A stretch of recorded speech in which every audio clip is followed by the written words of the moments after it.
Hello everyone. आज हम discuss करेंगे about kinematics, that is something about motion. शायद मोशन इन 1D और प्लेन दोनों कवर हो जाए, शायद एक ही कवर हो।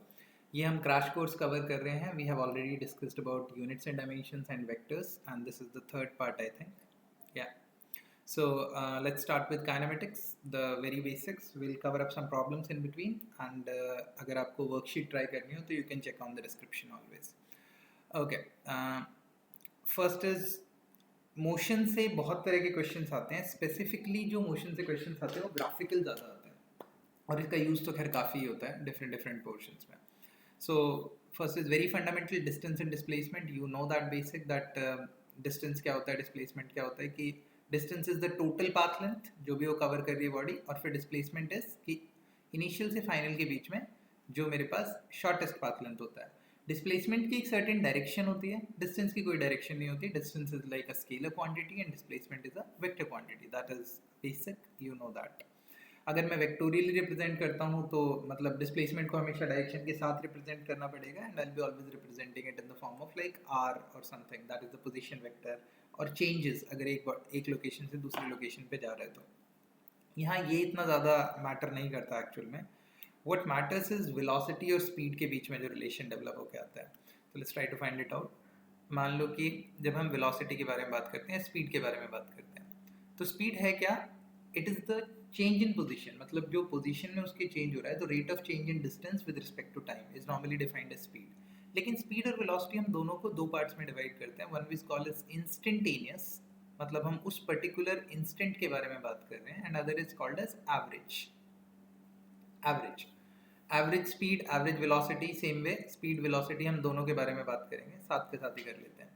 इंस्टेंटेनियस, इंस्टेंटेनियस मतलब हम बात कर रहे हैं, हम उस पर्टिकुलर इंस्टेंट की बात कर रहे हैं। जैसे अगर मान लो कि मुझे वेलोसिटी वेक्टर लिखना है एक पर्टिकुलर इंस्टेंट पे, तो उसके पोजीशन वेक्टर में टाइम के रिस्पेक्ट में हर इंस्टेंट पे क्या चेंज हो रहा है, that is what we call as instantaneous velocity. इसी का जब हम मैग्नीट्यूड लिख देते हैं तो नॉर्मली हम कहते हैं rate of change in distance with respect to time is what we call as speed. v is equals to D R by D T. But average क्या होता है? तो एवरेज अगर मुझे स्पीड लिखनी है, एवरेज को हम इन ब्रैकेट से डिनोट करते हैं, ये जो HTML वाले टैग्स होते हैं। एवरेज स्पीड जब हम लिखते हैं तो हम लिखते हैं total distance upon total time जो भी वो कवर कर रहा है। और सेम वे अगर मुझे एवरेज वेलोसिटी लिखनी हो तो हम लिखते हैं total displacement upon total time जो कर रहा है।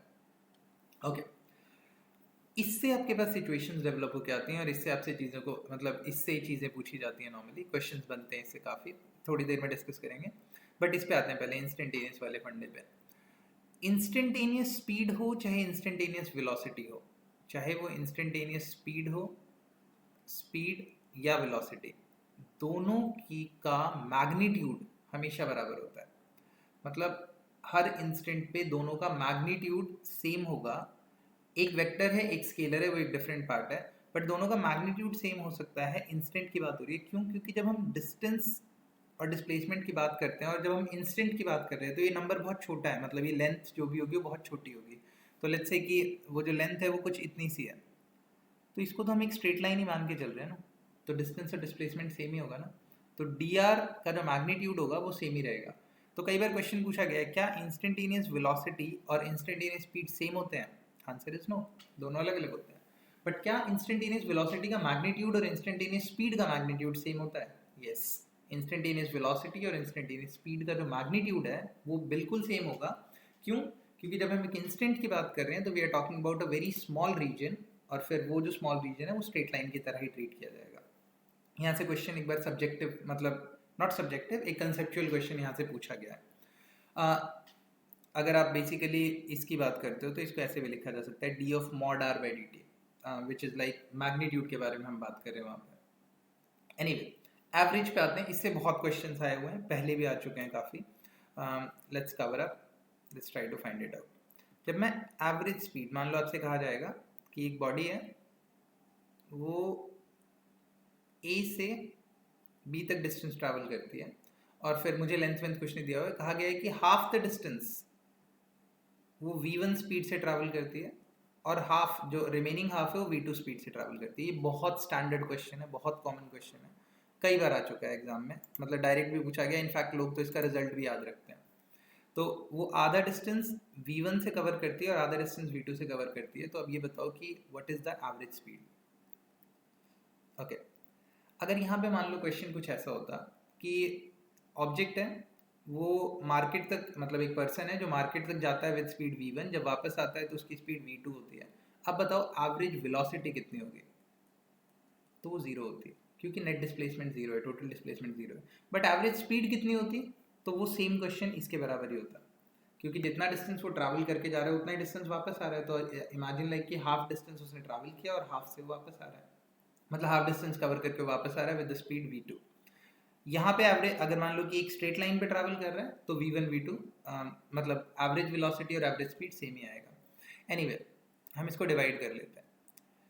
ए बी, लेट्स से कि मैंने यहाँ पे एक मार्क लगा लिया, हाफ पॉइंट रिप्रेजेंट कर रहे हैं सी, मुझे नहीं पता टोटल लेंथ कितनी है। इसमें ये v1 स्पीड से चल रहा था, इसमें v2 स्पीड से चल रहा था। इमेजिन करते हैं कि ए से सी का जो डिस्टेंस है वो l है और सी से बी का भी डिस्टेंस l ही होगा। तो इसमें जो इसको टाइम लगा होगा t1, वो कितना लगा होगा l/v1, यानी कि जितना उसने डिस्टेंस कवर किया डिवाइडेड बाय स्पीड, और t2 कितना होगा l/v2, this will be the time. तो अगर मैं एवरेज स्पीड निकालूं तो होगा टोटल डिस्टेंस यानी कि 2l अपॉन टोटल टाइम यानी कि t1 प्लस t2। तो I can say that l/v1 plus l/v2, दोनों कैंसिल हो गए, तो यहाँ से मेरे पास रिजल्ट आ जाएगा 2v1v2 upon v1 plus v2। यहाँ एक चीज़ ध्यान रखना कि l वगैरह मुझे कुछ दिया हुआ नहीं था, l t1 t2, तो मुझे हमेशा उसको रिजल्ट को उसी टर्म में लेके आना है जो चीज़ें दी जाए। तो 2v1v2 upon v1 plus v2, यहाँ से आपके पास एवरेज स्पीड आ गई। इसी टाइप की एक दूसरी सिचुएशन पूछी जाती है जिसमें कहा जाता है कि एक बॉडी है जो अपनी टोटल जर्नी में कुछ भी टाइम लेती है, मुझे नहीं पता, लेकिन वो आधे टाइम तक v1 स्पीड से चलती रहती है और अगले आधे टाइम तक के लिए v2 स्पीड से चलती है। तो टी टाइम के लिए वो v1 स्पीड से चलती है और अगले टी टाइम के लिए वो v2 स्पीड से चलती है। एक बॉडी है जो कुछ इस अकॉर्डिंग डिस्टेंस कवर करती है। अच्छा, तो अब जब आधे आधे टाइम की बात हो रही है, मान लो कि आधे घंटे वो v1 से चला और आधे घंटे वो v2 से चला, आपके पास गाड़ी है, आप गाड़ी एक बार आधे घंटे के लिए 40 किलोमीटर पर आवर से चला रहे हो और अगले आधे घंटे के लिए आप 80 किलोमीटर पर आवर से चला रहे हो। तो उस केस में जो एवरेज स्पीड है मुझे वो निकालनी है। दोनों केस में आप आधे आधे घंटे में अलग अलग डिस्टेंस ट्रैवल करोगे। पहले जब 40 से चल रहे थे तो आप आधे घंटे में कम डिस्टेंस ट्रैवल करोगे, फिर 80 से ट्रैवल कर रहे थे तो आधे घंटे में आप ज़्यादा डिस्टेंस ट्रैवल करोगे। वैसे कॉन्टिन्यूसली आधे घंटे तक 80 से तो हमारे यहाँ नहीं चला जाता, बट फिर भी लेट्स से इमेजिन, तो फिर मान लो कि v1 स्पीड से चल रहा है, ये v2 स्पीड से चल रहा है, यहाँ इसने t टाइम लगाया, यहाँ पे भी इसने सेम टाइम t लगाया, लेकिन दोनों में जो डिस्टेंसेज हैं वो अलग अलग कवर किए हैं। L1 होगा v1t और L2 होगा v2t, मतलब स्पीड इनटू कितने टाइम तक। तो एवरेज स्पीड कितनी हो जाएगी, total distance L1 plus L2 divided by total time which is 2t। L1 plus L2 है v1 plus v2 times t divided by 2t, t से t कैंसिल हो गया, रिजल्ट आ गया v1 प्लस v2 बाय 2। ये average speed होती है अगर time same है तो। बहुत लोग इसको याद रखते हैं, मतलब इनफैक्ट ये कितनी बार पूछा गया क्वेश्चन, एक गाड़ी 30 से चल रही है फिर 40 से चल रही है आधे आधे टाइम तक के लिए, एवरेज बताओ। You can find it out, it's a very simple trick. अगर सेम लेंथ है तो 2v1v2 by v1 plus v2, same time है तो v1 प्लस v2 बाई 2। ऐसा भी किया जा सकता है कि 3 सिचुएशंस डाल दें। तो ये ध्यान रखना, तरीका यही है, total distance upon total time या total displacement upon total time, अगर वेलोसिटी पूछी गई है तो। Okay, so this is what we say as average speed, average velocity and all. Moving further, let's say average velocity हो गया, average speed हो गया। यूनिफॉर्म मोशन में average speed, average velocity, instantaneous velocity ये सब बराबर होते हैं, मतलब कांस्टेंट की बात हो रही है यहाँ पे, कोई चेंज नहीं कर रहे हैं। वैसे यूनिफॉर्म और कांस्टेंट अलग अलग होते हैं। Okay, velocity v equal to dr by dt, r की वैल्यू अगर हम कोई एक जनरल पोजीशन वेक्टर मानते हैं तो वहाँ से आप लिख सकते हो। एवरेज एक्सेलरेशन सेम वे, जैसे हम यहाँ पे एवरेज वेलोसिटी लिख रहे हैं वैसे हमारे पास एवरेज एक्सेलरेशन भी होता है। एवरेज एक्सेलरेशन क्या होगा, तो total change in velocity, total change in velocity delta v divided by total time, जितना भी टाइम लगाओ। अब एक्सेलरेशन एक वेक्टर क्वांटिटी है, तो यहाँ पे वेलोसिटी की डायरेक्शन भी मैटर करेगी। बहुत लोग मतलब जल्दबाजी में हम ध्यान नहीं रख पाते, तो इमेजिन करो कि एक बॉडी है जो पहले 10 किलोमीटर पर आवर से 10 मीटर पर सेकेंड से ट्रैवल कर रही थी। यहाँ पे ये बहुत पूछे जाएंगे आपसे, ईस्ट, वेस्ट, नॉर्थ, साउथ, ये 4 लेटर्स न्यूज़ बनाते हैं, NEWS। Okay, coming year, east, west, north, south. एक बॉडी है जो 10 मीटर पर सेकेंड से 10 सेकेंड के लिए या 20 सेकेंड के लिए ईस्ट की तरफ ट्रैवल कर रही है, फिर उसने लेफ्ट टर्न ले लिया without changing the speed. Speed अभी भी 10 मीटर पर सेकेंड है। तो बताओ एवरेज एक्सेलरेशन कितना है उसका? 10 सेकेंड, मतलब 10 सेकेंड की डिस्टेंस में। तो बहुत मतलब फाइनल 10 है, इनिशियल भी 10 है, तो फिर दोनों को माइनस करेंगे तो 0 आ जाएगा, तो एवरेज एक्सेलरेशन तो कुछ हुआ ही नहीं। बट अगर आप ध्यान दो तो डायरेक्शन बदल रही है, और अगर डायरेक्शन बदल रही है तो वेलोसिटी एक डायरेक्शनल क्वांटिटी होती है। तो यहाँ पे मैं इसको कुछ इस अकॉर्डिंग रिप्रेजेंट करूँगा, मैं वेक्टर्स लूँगा, आई कैप, जे कैप। तो I can say that final velocity is v final, that is 10 j cap, v initial, that is 10 I cap, divided by total time, how much? 10 seconds. So effectively it will come out to be j cap minus I cap. और अगर मैं इसका magnitude निकालूं तो it will come out to be under root 2, because 1 square plus 1 square, so root 2 meter per second square. This is the result. यहाँ पे acceleration, average acceleration under root 2 metre पर second square का है, ना कि 0। तो ये ध्यान रखना, जब आपको वेक्टर निकाल रहे हो तो आपको वेक्टर ही लेके चलना है, that is important. Average acceleration हो गया। एक्सेलरेशन जनरली हम रिप्रेजेंट करते हैं dv/dt, इंस्टेंटेनियस। किसी भी इंस्टेंट पे जब हमें एक्सेलरेशन को रिप्रेजेंट करना होता है तो that is dv/dt, that's obvious. Important points, okay. Distance displacement से बड़ा होगा, बराबर हो सकता है, ये आपको पता है। एवरेज स्पीड एवरेज वेलोसिटी से बड़ी होगी क्योंकि उसमें डिस्टेंस इन्वॉल्व हो रहा है। ये सब you know that, like this are very basics, so don't waste time on this. Moving further, the body must have retarded during the motion at least one point in the, okay fine, acceleration positive indicates velocity increases and speed may increase।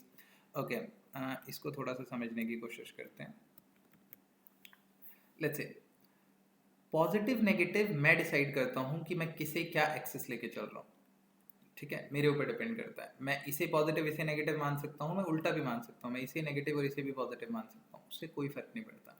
मैं कह सकता हूँ कि एक body negative velocity से travel कर रही है -10 मीटर पर सेकेंड। इसका ये मतलब नहीं है कि वो उसकी स्पीड कम है या ज़्यादा है, वो बस नेगेटिव डायरेक्शन में 10 मीटर पर सेकेंड की स्पीड से चल रही है, बस आपको इतना ध्यान रखना है। तो अगर इसके ऊपर एक नेगेटिव एक्सेलरेशन लग रहा है -2 मीटर पर सेकेंड स्क्वायर का, तो इफेक्टिवली ये हो रहा है कि 2 मीटर पर सेकेंड स्क्वायर का एक्सेलरेशन इसको इसी डायरेक्शन में मिल रहा है जिस डायरेक्शन में वो जा रहा था। तो अब इसकी स्पीड बढ़ेगी हर सेकेंड, 10 से 12 होगी, 12 से 14 होगी, 16 होगी and so on. Her second में इसकी स्पीड 2-2 मीटर पर सेकंड बढ़ती चली जाएगी। तो ये कहना कि अगर एक्सेलरेशन नेगेटिव है तो उसका मतलब स्पीड बढ़े कम होगी हमेशा, ये गलत है। Acceleration positive indicates velocity increases and speed में इंक्रीज और decrease. Yes, see, acceleration positive indicates velocity increases and speed में इंक्रीज और डिक्रीज।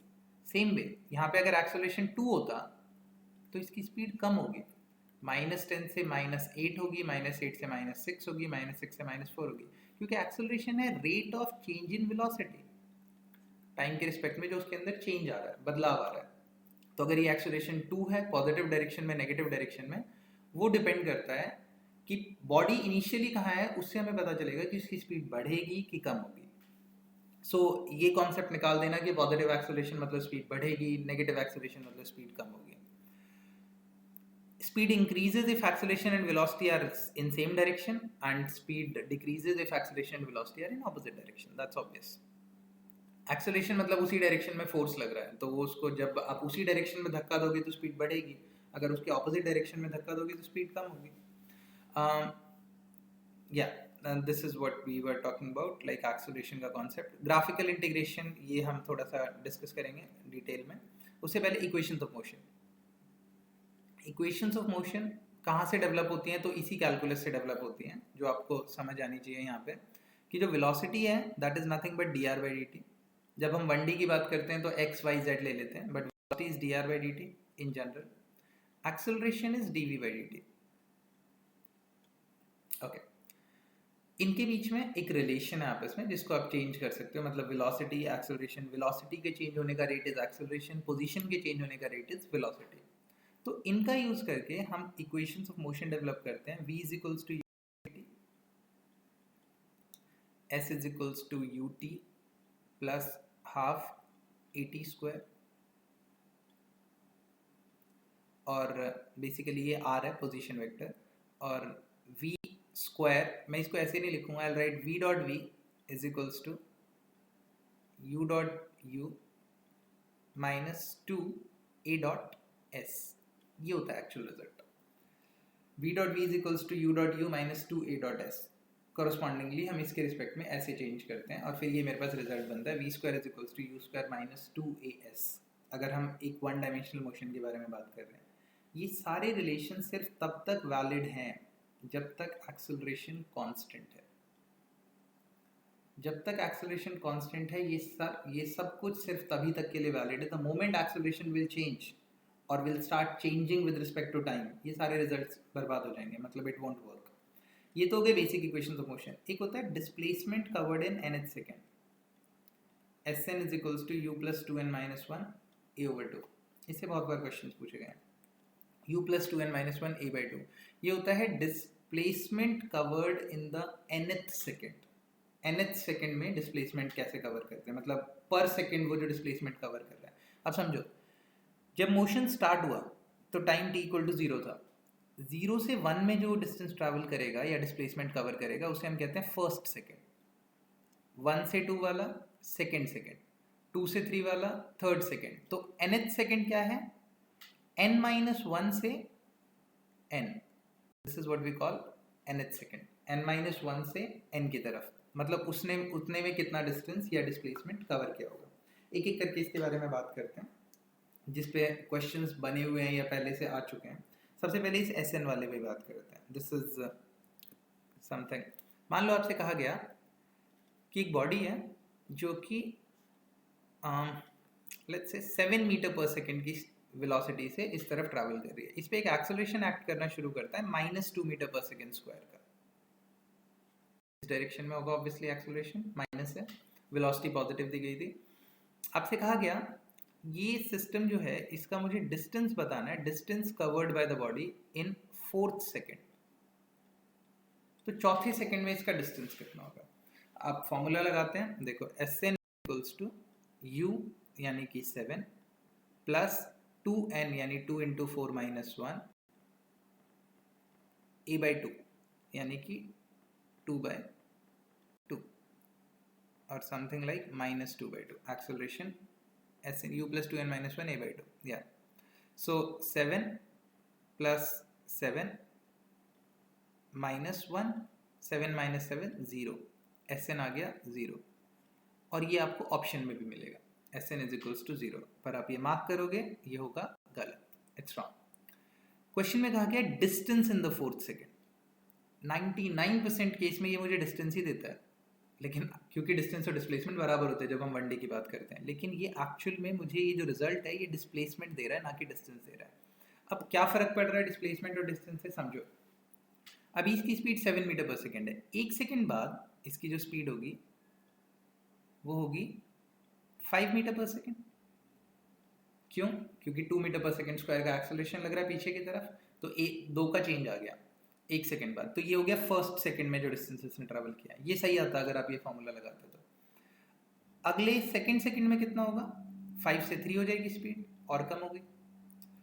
सेकेंड सेकेंड का भी सही आता। जब मैं थर्ड सेकेंड की बात करता तो 3 से 1 हो जाएगी, यहाँ पे भी परफेक्ट है 1 मीटर पर सेकेंड। ये यहाँ तक की बात होगी, ये हो गया फर्स्ट सेकेंड, ये हो गया सेकेंड सेकेंड, ये हो गया थर्ड सेकेंड। प्रॉब्लम यहाँ शुरू होती है, आपसे क्वेश्चन में कहा गया 4th सेकेंड। अब अगले 1 सेकेंड में इसकी वेलोसिटी को 1 से -1 होना है।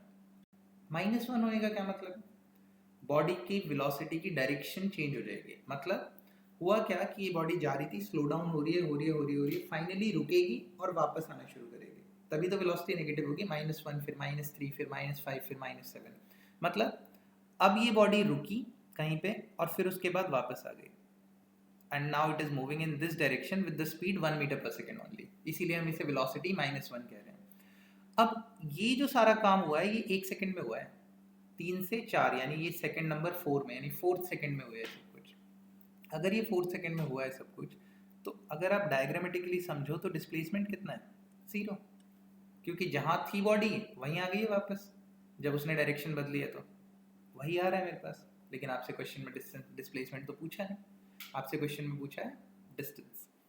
तो हम क्या करेंगे, तो हमें निकालना पड़ेगा पहले यहाँ से यहाँ तक का डिस्टेंस, और फिर उसके बाद करना पड़ेगा उसको डबल, तब मेरे पास आएगा डिस्टेंस कितना है।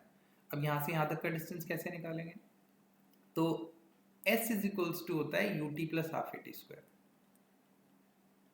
मेरे पास इनिशियल वेलोसिटी है, यहाँ पे किस टाइम पे होगा ये समझते हैं। ये टाइम 0 था, यहाँ 1 है टाइम, यहाँ 2 है, यहाँ टाइम 3 है, यहाँ पे जब ये 4 आया तो 4 यहाँ आ गया, तो इफेक्टिवली यहाँ पे टाइम 3.5 है, 3.5 सिमेट्रिक सिस्टम है। तो टाइम की वैल्यू 3.5, ये मेरे पास आएगा s1, यानी यहाँ से यहाँ तक का डिस्टेंस, यहाँ से यहाँ तक का डिस्टेंस। अगर मैं इसमें से s यहाँ तक का डिस्टेंस माइनस कर दूँ इन 3.5 सेकेंड और s इन 3 सेकेंड, दोनों को माइनस कर देते हैं। अगर मैं दोनों को माइनस कर दूँ x1 x2 को, तो x1 माइनस x2 मुझे ये डिस्टेंस दे देगा। और अगर मैं इसका डबल कर दूँ तो मुझे जो वैल्यू मिल जाएगी that will be the distance travelled in the 4th second. ये क्वेश्चन आया हुआ है एग्जाम में, आई थिंक 9 सेकेंड पे पूछा गया था, ये कुछ ऐसा। हाँ, सिर्फ ये एक पॉइंट है जहाँ पे ये चेंज हो रहा है, इसके अलावा आप कोई भी निकालोगे सारे रिजल्ट सही आएंगे, नेगेटिव पॉजिटिव। बट सिर्फ एक इस पर्टिकुलर पॉइंट पे प्रॉब्लम क्रिएट होती है क्योंकि यहाँ पे डायरेक्शन बदल जा रही है। तो this is one case. Another situation जो यहाँ से आती है आपके पास नॉर्मल इक्वेशन, मतलब जो बाकी इक्वेशन ऑफ मोशंस है उससे, इक्वेशन ऑफ मोशन सिर्फ तभी वैलिड होंगे जब एक्सेलरेशन कांस्टेंट होगा। जैसे ही एक्सेलरेशन चेंज होना शुरू हुआ, इक्वेशन ऑफ मोशन वैलिडेट नहीं होंगे। तो जो एक्सेलरेशन कांस्टेंट की प्रॉब्लम है हम वो देख लेते हैं पहले। तो सबसे कॉमन प्रॉब्लम है वो आती है फ्री फॉल, या बिल्डिंग पे से फेंक दिया वगैरह वगैरह, इस तरह की सिचुएशन। ध्यान रखने वाली चीज़ ये है कि फ्री फॉल में हम ये अज्यूम करके चल लेते हैं कि जो वेलोसिटी है, इनिशियल वेलोसिटी, वो 0 है। ऐसा नहीं होता। समझो, जैसे मान लो कि मेरे पास एक बिल्डिंग है और इस बिल्डिंग से यहाँ पे कोई एक बंदा ऑब्जेक्ट ड्रॉप कर रहा है। ये ऑब्जेक्ट फाइनली नीचे आके गिर जाएगा आफ्टर सर्टेन टाइम। तो आपसे यहाँ पे पूछा जाएगा कि टाइम बताओ या कुछ ऐसे मूवमेंट्स वगैरह आप निकालो। तो फिर आपको ध्यान रखना है एक चीज़ जो सबसे कॉमन पॉइंट है, जहाँ से भी आप थ्रो कर रहे हो वहाँ पे आप एक कोऑर्डिनेट एक्सिस इमेजिन कर लो, और उसके बाद किसी भी एक डायरेक्शन को वर्टिकली अपवर्ड या डाउनवर्ड, किसी भी एक को पॉजिटिव मान लो और दूसरे को नेगेटिव मान लो। मान लो कि मैंने नीचे वाली डायरेक्शन को पॉजिटिव मान लिया, ऊपर वाली डायरेक्शन को नेगेटिव मान लिया। ये कंप्लीटली मेरे ऊपर है कि मैं किसको पॉजिटिव मानता हूँ, किसको नेगेटिव। बट मैं जिसको भी अज्यूम करके चल रहा हूँ मैं उसको वही लेके चलूँगा, ये ध्यान रखना। ओके, मैंने ऑब्जेक्ट को ड्रॉप किया तो मुझे पूछा कि मतलब मुझसे पूछा कि नीचे जाने में टाइम कितना लगेगा। तो मान लो h हाइट है बॉडी की, मतलब बिल्डिंग की, तो कितना हो जाएगा, s is equals to ut plus half at square. तो h इज इक्वल्स टू 0 क्योंकि इनिशियल वेलोसिटी 0 थी, हाफ gt स्क्वायर क्योंकि एक्सेलरेशन ड्यू टू ग्रेविटी भी तो नीचे ही है ना, ये तो हमेशा ही नीचे रहेगी और नीचे की डायरेक्शन को मैंने पॉजिटिव माना है, तो हाफ gt स्क्वायर। तो टाइम की वैल्यू आ गई √2h/g, ये हो गया। अब मान लो इसी बच्चे ने या इसी पर्टिकुलर पर्सन ने इस ऑब्जेक्ट को ऊपर फेंक दिया होता विद स्पीड u, और फिर आपसे कहा जाता है कि अब बताओ इसको नीचे आने में टाइम कितना लगेगा। तो हम कई बार सोच लेते हैं कि शायद ऐसा होगा कि पहले ऊपर जाएगा, पहले यहाँ ऊपर तक का टाइम निकालो, फिर नीचे आने का टाइम निकालो। क्यों करना है इतना सब कुछ, जस्ट समझो। हमें यहाँ पे वैल्यू निकालनी है कि इसको कितना टाइम लगेगा नीचे आने में, डिस्प्लेसमेंट कितना है इसका, ये सब कुछ मुझे डिस्प्लेसमेंट देते हैं। डिस्प्लेसमेंट कितना है इसका, तो डिस्प्लेसमेंट तो अभी भी इनिशियल से फाइनल वही है ना, h ही है, मैंने नीचे की डायरेक्शन को पॉजिटिव माना हुआ है। इनिशियल वेलोसिटी अब इसकी है और ऊपर की तरफ है, पॉजिटिव ऊपर की तरफ है वेलोसिटी जिससे भी मैंने उसको थ्रो किया है। तो मतलब minus u t plus half, acceleration अभी भी नीचे की तरफ ही है, g t स्क्वायर। मुझे h दिया जाएगा क्वेश्चन में, u दिया जाएगा, मुझे टाइम निकालना है, क्वाड्रेटिक इक्वेशन है, सॉल्व कर लो, आपके पास टाइम की वैल्यू आ जाएगी। एक सिचुएशन ये हो सकती है कि मान लो आपसे कह दिया जाए कि एक सरफेस है जो सरफेस मूव कर रहा है। ओके, जब आप एक ऑब्जेक्ट को ड्रॉप करते हो तो वहां उसकी वेलोसिटी 0 इसलिए होती है क्योंकि उस सरफेस जिस पे आप खड़े हुए हो उसकी वेलोसिटी 0 होती है। अगर उसकी वेलोसिटी कुछ होगी तो ऑब्जेक्ट की भी वेलोसिटी कुछ होगी, यानी सरफेस अगर ऊपर नीचे मूव कर रहा होगा तो ऑब्जेक्ट की वही वेलोसिटी होगी जो आपकी वेलोसिटी है, क्योंकि आपने ऑब्जेक्ट को होल्ड किया हुआ है। अगर मैंने इस पेन को होल्ड किया हुआ है और मैं रेस्ट पे हूँ, तो मेरे रिस्पेक्ट में ये पेन भी रेस्ट पे है, और जो मुझे देख रहा है और जो उसके रिस्पेक्ट में अगर मैं रेस्ट पे हूँ तो उसके रिस्पेक्ट में भी ये पेन, मतलब इस पेन का वही डायनेमिक्स है जो मेरा डायनेमिक्स है जब तक ये मेरे हाथ में। The moment I release it, ये उसी डायनेमिक्स के साथ मूव कर जाता है जो डायनेमिक्स मैंने इसे इनिशियली प्रोवाइड किया है।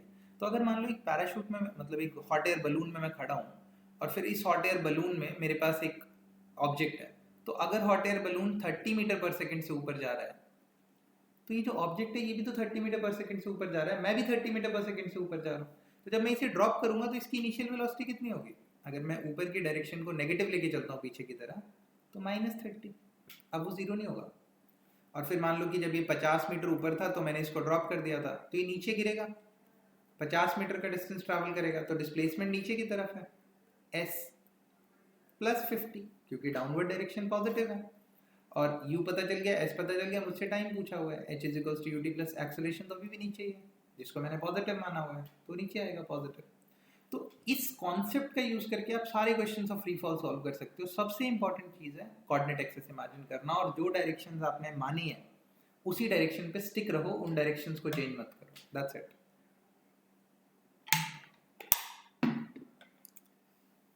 काफी जल्दी बढ़ाना पड़ता है चीजों को कवर करने के लिए, that is the biggest problem and that's what I hate here. Okay, graphical integration, okay fine, that's a different thing. ये जो पूरा का पूरा पोर्शन आ गया, this is what we call acceleration, जो यहाँ पे सॉरी फ्री फॉल की कंडीशंस कि जब ऑब्जेक्ट को इस अकॉर्डिंग ड्रॉप किया जा रहा है या जो भी चेंज किया जा रहा है, ये एक टाइप ऑफ प्रॉब्लम है। दूसरी प्रॉब्लम इसमें कई बार, मतलब आपको दिमाग ये लगाने की जरूरत है, जैसे कई बार मीटिंग की प्रॉब्लम आएगी कि एक ऑब्जेक्ट यहाँ से चला, दूसरा ऑब्जेक्ट यहाँ से चला, दोनों मीट कर रहे हैं और दोनों अलग अलग पाथ पे जा रहे थे, तो बताओ कि कितने टाइम बाद मीट करेंगे डॉट। मीटिंग में आपको सबसे इंपॉर्टेंट चीज़ ये ध्यान रखनी है कि जितने टाइम में ये यहाँ से यहाँ पहुँचेगा उतने ही टाइम में इसको भी यहाँ से यहाँ पहुँचना पड़ेगा, तभी चीज़ें सॉल्व होंगी, तभी चीज़ें सॉर्ट आउट होंगी। नहीं तो ऐसा होगा कि मान लो कि अगर मैं किसी को कहता हूँ कि 3:30 बजे हम एक लोकेशन पे मिलेंगे, तो 3:30 बजे ही मैं वहाँ पे होऊंगा, तभी वो मुझे मिलेगा, अगर दोनों बिल्कुल पंक्चुअल हैं तो, जो कि नहीं होता है। अगर मैं 3:30 की जगह 3:51 पे आऊँगा या 50 मतलब 3:31 पे आऊँगा, तो in that case the problem will be कि वो शायद वहाँ से चला गया हो, दोनों मोशन में।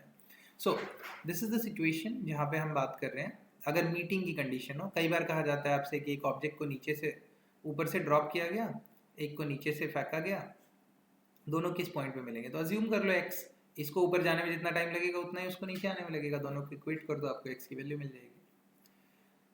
This is another type free fall वाले कंडीशन में। और क्या हो सकती है, हाँ मतलब इस तरह की सिचुएशंस आती हैं, कई बार पूछा जाएगा कि रेगुलर इंटरवल पे ऑब्जेक्ट्स को ड्रॉप कर रहे हैं एक सेकंड में, तो इसमें आपको हर एक सेकंड में एक ऑब्जेक्ट को ड्रॉप कर रहे हैं, तो जब अगले ऑब्जेक्ट को ड्रॉप करते हो तो उससे पहले आपको ये सोचना है कि पहले वाला जो ऑब्जेक्ट है वो कितना डिस्टेंस कवर कर चुका होगा। तो पहले वाले ऑब्जेक्ट को ड्रॉप किया, उसके एक सेकंड बाद मैंने दूसरे ऑब्जेक्ट को ड्रॉप किया, तो ये तो ऑलरेडी एक सेकंड हवा में है ना। फिर जब मैं उससे अगले को ड्रॉप करूंगा तो ये जो सेकंड बॉल मैंने ड्रॉप की थी वो 1 सेकंड है, जो फर्स्ट बॉल मैंने ड्रॉप की थी वो 2 सेकंड हवा में, तो ये अलग अलग डिस्टेंसेस कवर करेंगे। इनके बीच का जो गैप होता है ये भी आपको ध्यान रखना चाहिए, 1:3:5 के रेशियो में होता है, 1:3:5:7 का गैप होता है इनके बीच में, वो बढ़ता चला जाता है करस्पॉन्डिंगली अगर मैं उसको ड्रॉप कर रहा हूँ तो। Okay, moving further,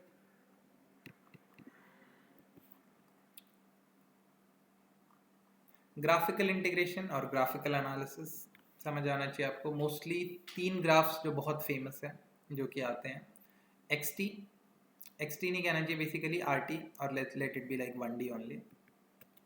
XT position time curve, VT velocity time curve, AT acceleration time curve, ये सबसे ज़्यादा यूज होता है VT।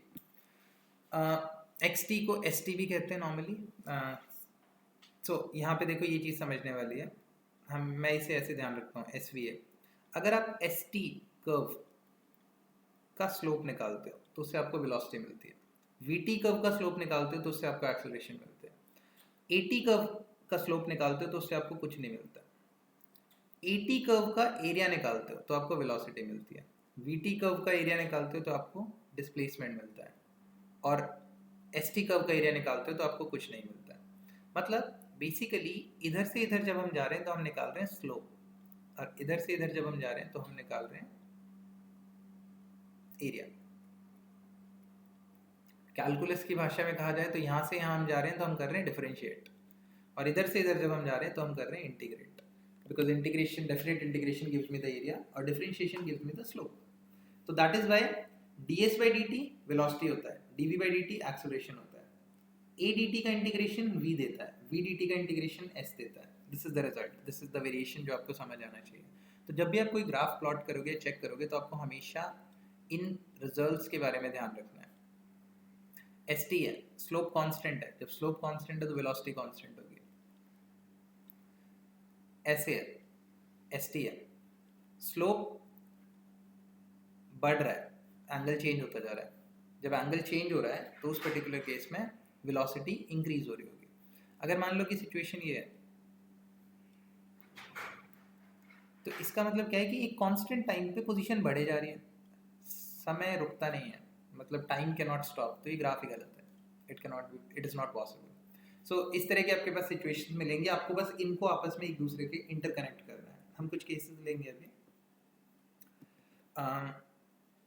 Let's take an example कि इसका आपको मोशन एनालाइज करना है, या मैं एक ग्राफ देता हूँ कि लेट्स से मेरे पास एक वीटी कर्व है, ये वेलोसिटी है, ये टाइम है। यहाँ कई बार स्पीड भी दे दिया जा सकता है, तो ये ध्यान रखना। एक वीटी कर्व है, t1 टाइम तक ये हुआ, फिर t2 टाइम तक ये हुआ। मुझे इससे अब st बनाना है, यानी कि पोजीशन टाइम कर्व बनाना है, और t बनाना है, दोनों ग्राफ्स बनाना है इसका यूज करके। Okay, let's try to understand. VT का स्लोप मुझे एरिया देता है, वीटी का स्लोप मुझे एक्सेलरेशन देता है। स्लोप कांस्टेंट है t1 टाइम तक और पॉजिटिव है, तो अगर मैं एक्सेलरेशन टाइम बनाऊंगा तो एक्सेलरेशन कांस्टेंट और पॉजिटिव t1 टाइम तक। फिर वेलोसिटी कांस्टेंट है, यानी स्लोप जीरो है, और वेलोसिटी कांस्टेंट है मतलब एक्सेलरेशन जीरो है, एक्सेलरेशन जीरो इस पॉइंट से इस पॉइंट। और उसके बाद स्लोप नेगेटिव है क्योंकि ऑब्ट्यूज एंगल फॉर्म हो रहा है, तो एक्सेलरेशन नेगेटिव। ये मेरे पास सिचुएशन हो गई एटी का। एसटी पे आता है, वेलोसिटी हमेशा मान लो कि t जीरो पे वेलोसिटी, मतलब वो जीरो पोजीशन पे था, उसकी जो पोजीशन कोऑर्डिनेट थे वो जीरो पे थे, ओरिजिन था वो। तो अब क्या हुआ कि वेलोसिटी बढ़ रही है, velocity is increasing with respect to time. तो जब वेलोसिटी बढ़ रही है तो उसकी डिस्प्लेसमेंट, मतलब उसका डिस्टेंस है वो भी बढ़ेगा, तो डिस्टेंस बढ़ेगा। बट st का स्लोप मुझे वेलोसिटी देता है, और चूंकि वेलोसिटी बढ़ रही है तो st का स्लोप बढ़ना चाहिए, वो ऐसे इंक्रीज होगा, मतलब ये कंडीशन होगी। क्योंकि यहाँ पे अगर आप चेक करो तो एक्सेलरेशन यानी कि जो इसका स्लोप है वो स्लोप बढ़ रहा है, angle is changing. So t1 time तक मेरे पास कंडीशन ये होगी, और इनफैक्ट शुरुआत में स्लोप जीरो होगा क्योंकि वेलोसिटी जीरो है। उसके बाद इसने कुछ डिस्टेंस ट्रैवल कर लिया होगा, इसके बाद क्या हुआ, वेलोसिटी कांस्टेंट हो गई।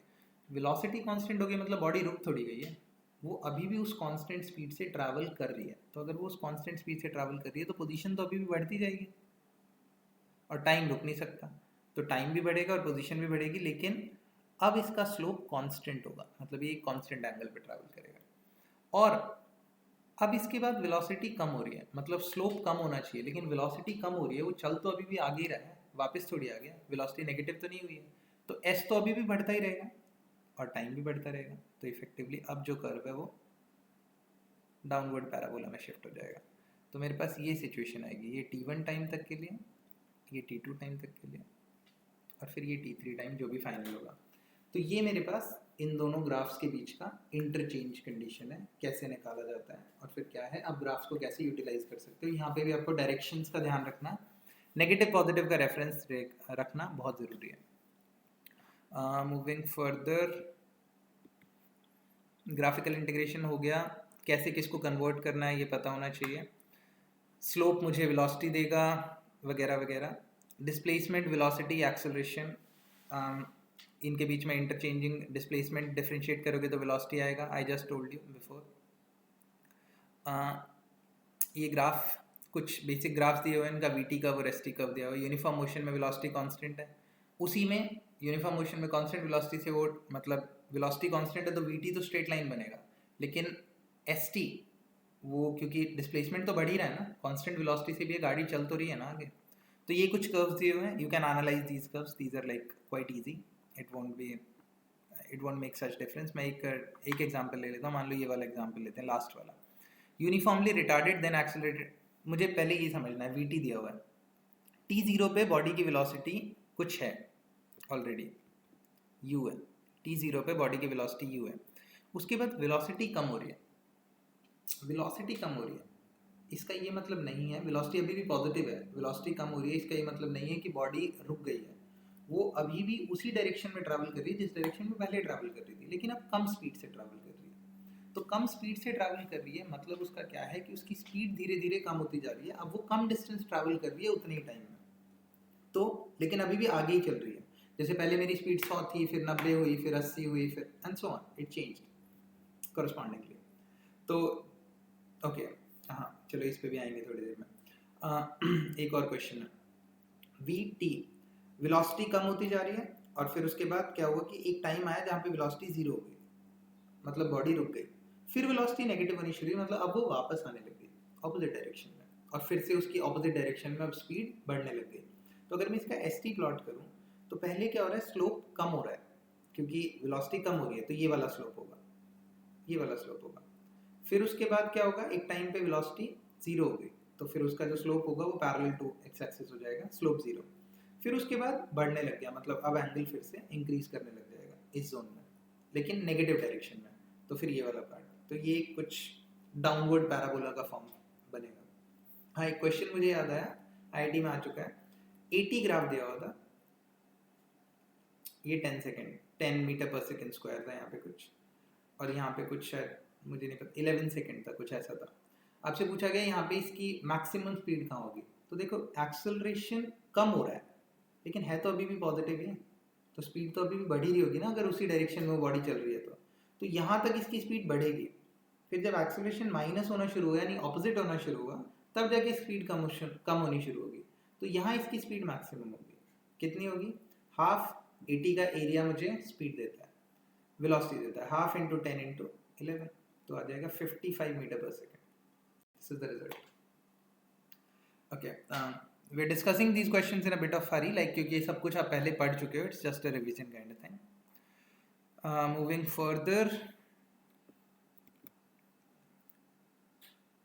motion with constant acceleration, हम direct equation of motion use कर सकते हैं in scalar form and all, और okay, relative motion हम 1D 2D दोनों एक साथ डिस्कस करेंगे। कुछ और चीज़ें जो कि 1D में यानी मोशन इन 1D में आपको ध्यान रखनी चाहिए कि अगर कांस्टेंट ना हो एक्सेलरेशन तब क्या करें। मान लो कि कई बार आपको एक कंडीशन दी जाती है कि लेट्स से आपसे कह दिया जाएगा कि acceleration is 2 times of T, let's say बहुत सिंपल एग्जांपल लेके चल रहा हूँ मैं, acceleration is 2t and body is initially at rest, और ऐसा भी हो सकता है कि लेट्स से कि initially at some velocity, initially it is moving with 2 metre पर second let's say, and finally मुझे बताना है कि 10 सेकेंड बाद इसकी स्पीड कितनी होगी। तो अगर आप लगाओ v equal to U plus 80, तो u is 2, a is 2 into T, और टाइम मुझे पूछा गया 10 सेकेंड, तो 10 इंटू 10 इफेक्टिवली आ गया 100, 200, 200 सेकेंड। बट ये गलत है क्योंकि हम इक्वेशंस ऑफ मोशन तभी अप्लाई कर सकते हैं जब एक्सेलरेशन कांस्टेंट हो। यहाँ तो एक्सेलरेशन टाइम पे डिपेंड कर रहा है, तो हमें क्या करना पड़ेगा, तो हमें अप्लाई करना पड़ेगा वो रिजल्ट जहाँ से इक्वेशंस ऑफ मोशन आती हैं, that means the fundamental, that always helps. Acceleration को लिखा जा सकता है dv over dt is equals to 2t। मुझसे पूछा गया 10 सेकेंड बाद वेलोसिटी बताओ, dv is equals to I can write 2t dt। तो जो चेंज इन वेलोसिटी है वो हो रही है u से v, क्योंकि इनिशियली भी उसकी कुछ वेलोसिटी है, और टाइम जो चेंज हो रहा है वो हो रहा है 0 से 10। सॉल्व कर दो, ये बना v minus U is equals to 2t square by 2, limit put कर दो 0 से 10, तो ये बना 2 into T square is 100 by 2 यानी कि 50 इज v माइनस यू, तो v की वैल्यू आ गई 100 प्लस u कितना लिया था पता नहीं, 4 2 जो भी लिया था उसमें ऐड कर दो, आपके पास वेलोसिटी आ जाएगी। ये ऐसा एक वेरिएशन नहीं होगा, ऐसे दुनिया भर के वेरिएशंस हैं। जब भी कहीं टाइम डिपेंडेंसी, पोजीशन डिपेंडेंसी, जैसे v equal to alpha root X, तो अब यहाँ वेलोसिटी पोजीशन पे डिपेंड कर रही है, तो कुछ भी कांस्टेंट नहीं है। एक्सेलरेशन कांस्टेंट हो ना हो मुझे नहीं पता, तो मैं इक्वेशन ऑफ मोशन नहीं अप्लाई कर सकता। जब भी मेरे पास ऐसी सिचुएशंस आएंगी, हम हमेशा कैलकुलस का सहारा लेंगे, उसके अलावा हमारे पास कोई ऑप्शन नहीं है। Anyway, this was something about motion in one dimension. We'll talk about motion in 2D and relative motion, relative velocity in the next video. Till then, if you liked it, please share it and enjoy. Have a good day. Bye bye. See you in the next.